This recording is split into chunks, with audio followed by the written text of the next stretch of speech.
خروج الهاكر الجزائري حمزة بن دلاج من السجن هيكون يوم 26 مايو 2024. أهلا وسهلا بكم أصدقائي في حلقة جديدة على قناة حكايات عمر. يا ريت لو عجبتكم الحلقة لايك وشير عشان توصل لأكبر عدد من الناس. حكايات عمر.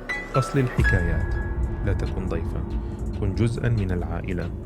اتفاجئ العالم يوم 24 أبريل 2024 ببوست على الفيسبوك بيقول إن موعد خروج حمزة بن دلاج هيكون يوم 26 مايو 2024، وكانت معظم التعليقات بتدعم حمزة بن دلاج وبتدعو إلى إطلاق سراحه وبتصفه بإنه بطل قومي للجزائر قدر إنه يدعم فلسطين وبلده الجزائر وبعض الدول الأفريقية الفقيرة.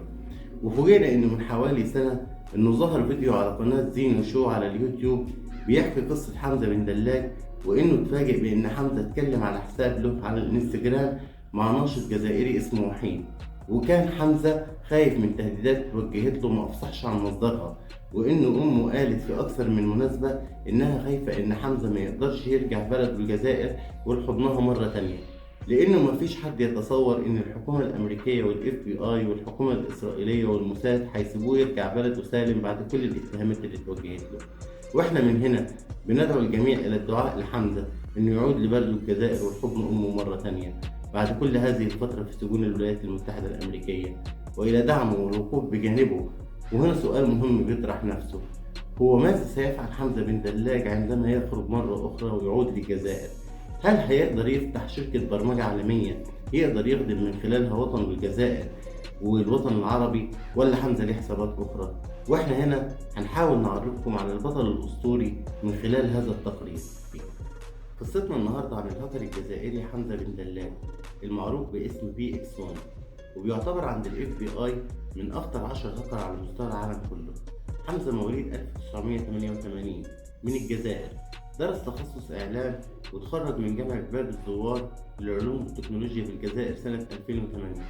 بعد كده اتجه للبرمجة واللي كان شغوف بيها، واتجه لمواقع كتير ومنتديات لحد ما قوى نفسه. وبعد كده أخد دورة متخصصة مدتها 3 سنين لبرمجة الحواسيب، ومن هنا كانت نقطة البداية القوية لحمزة. بدأ يكتشف ثغرات في مواقع صغيرة ومحلية حواليه، وكان بيقول لأصحاب المواقع دي وبياخد فلوس مقابل تصليح الثغرات دي، وكان سبب لرزق الأهل ولنفسه، لأن حمزة أصلا نشأ في أسرة فقيرة في الجزائر. كبر حمزة واتطور شغفه وحبه في البرمجة والهاك لدرجة كبيرة، واكتشف ثغرات في بنوك عالمية وكان بيكسب آلاف الدولارات.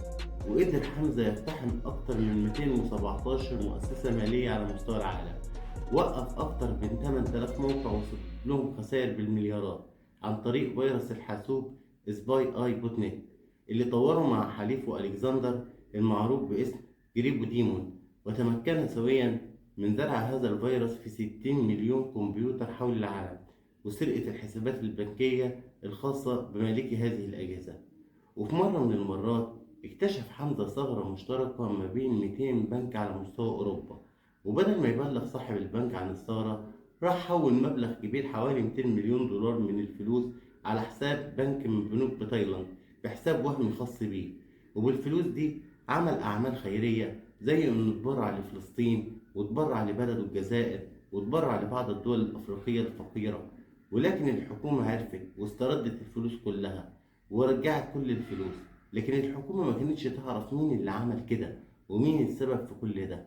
وعلشان تعرف مين اللي عمل كده سابت الحساب البنكي اللي في تايلاند وتتبعت صاحبه وبعتت له 3 رسايل إنه لازم يجي عشان يجدد الحساب. وبعد 3 سنين يقرر حمزة السفر لتايلاند ويسحب من حسابه البنكي مبلغ صغير عشان يعرف إن كان اتوقف ولا لأ. وللأسف عرفت الشرطة وقررت القبض عليه مباشرة لأنها كانت مراقبة حسابه. وصلت الشرطة ورجعت الكاميرات وشافت الصور وعرفوا إن حمزة هو صاحب الحساب البنكي. بمجرد وصوله المطار تم القبض عليه في 2013، ولقيوا معاه شريحة فضائية محدش يقدر ياخدها غير رجال الأعمال الكبار. والغريب إنه كان مبتسم أثناء القبض عليه، والقبض عليه كان بالتعاون بين الإنتربول الدولي وتايلاند.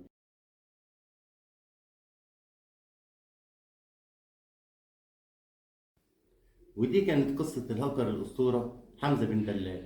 كان معكم دكتور أحمد عمر، وشكرا لكل اللي تابع الحلقة وعمل لايك وشير، والسلام عليكم ورحمة الله وبركاته.